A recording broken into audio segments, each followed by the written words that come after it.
What's up, man? Hey, greetings. So, man, everyone should do an interview with this beautiful theater in the background. I know. Right? I just come here and watch my iPad on Tuesdays.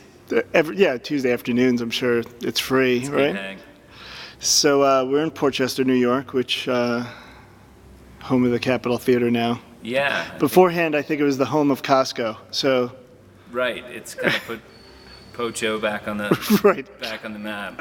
So, well, I guess I should say you're playing later in the next door Garcia's, Yeah. which is another cool spot. Yeah.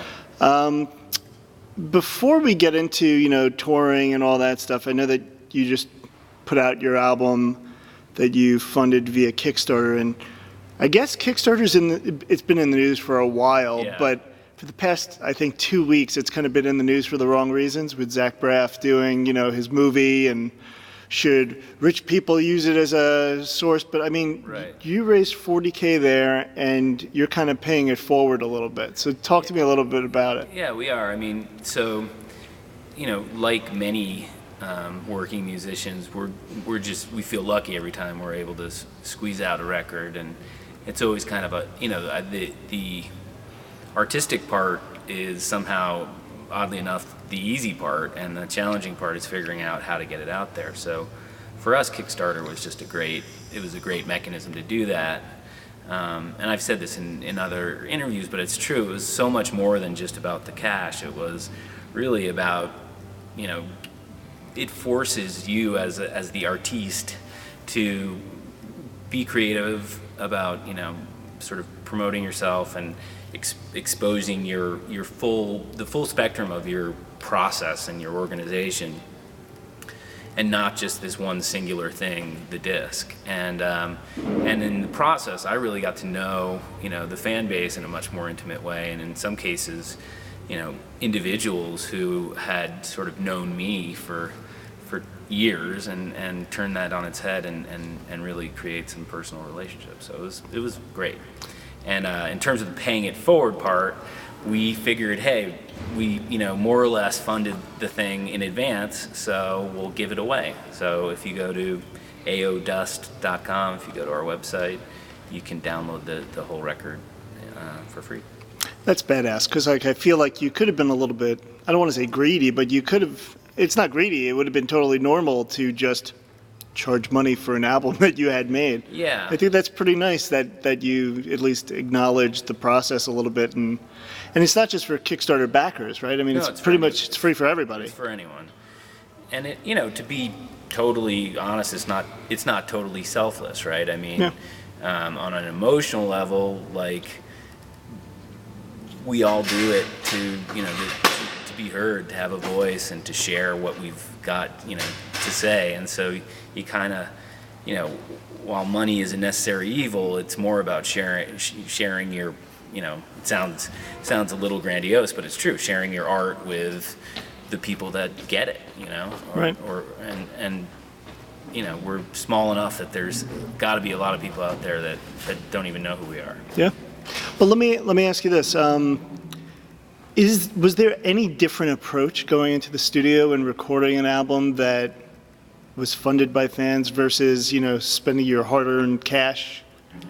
I'm trying to think. Like, did it add any pressure or anything? I mean, In some ways, it was better, in that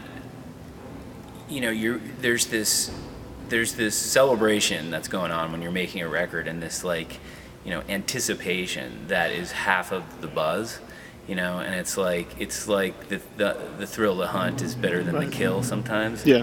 And so it was really cool to be able to share the thrill of the hunt with the audience, and it felt like the whole process was just bigger as a result. Mm-hmm. And so, yeah, I mean, the pressure. I guess I didn't feel additional pressure. I felt a certain, I wouldn't call it pressure, but question mark, in that it's a gentler record than we've ever made before. Mm-hmm. It's definitely more of a singer-songwriter record, and so I was just curious to see what the reaction would be. And I'm sure there's some shredders out there who, you know, just want to hear new, you know, loud rock guitar who, you know, maybe are disappointed. But by and large, I think people, I don't know, they dug it, they understood it, and they were able to process it. Yeah. Are you noticing, like, because, I mean, you've been on the road, you said you had a couple of North American dates already, and I'm sure you're going to be touring throughout the summer, right? Yeah. I would imagine. Pretty much till I drop. Are you noticing, like, does anyone come up to you after a show and they're like, you know, I pledged $10 for you, or, you know, something like that? Oh, yeah, I mean, the vibe is thick. So, for one thing, I just noticed, like, a celebratory, you know, vibe. Like, so, you know, we rolled into Portland, Oregon. We haven't been there in 4 years, and the place erupted. The same in Syracuse, New York. I haven't been there in 15. And so there's a palpable buzz in the air. And then, yeah, people have pulled me aside and said, you know, thanks for giving away the record. It's great. And, you know, and like you said, I followed the whole thing, and I was checking the website every day. And, you know, there's a gaming component to it. But, again, at the end of the day, it was just about bringing people closer together around a common cause, and the ripple effect is awesome.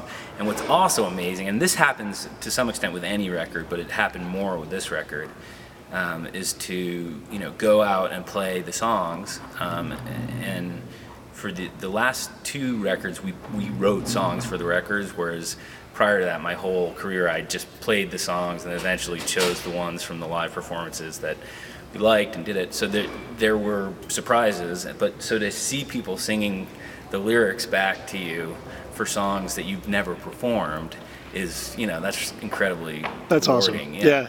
Yeah, that's really cool.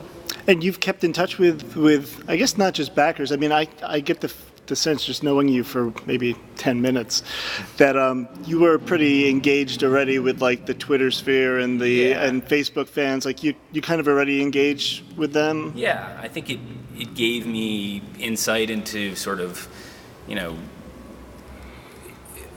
how to have a voice in social media, because part of it is you learn through trial and error. When you post something that's just dumb, you basically get, you know, no reaction or negative reactions.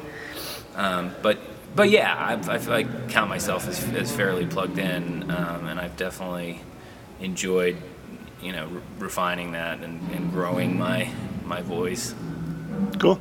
What's your Twitter handle? Just so. Mine is R Genauer. Okay. At R Genauer, Genauer. I love that you spelled it. It's Okay. a tough one. And then at Assembly of Dust. Okay.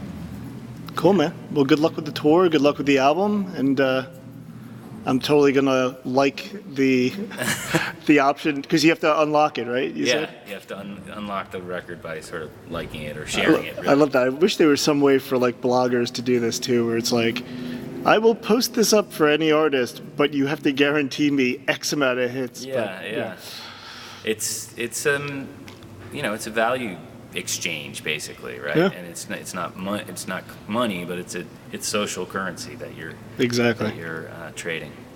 Cool. Well, good luck, man. Thanks. Thanks.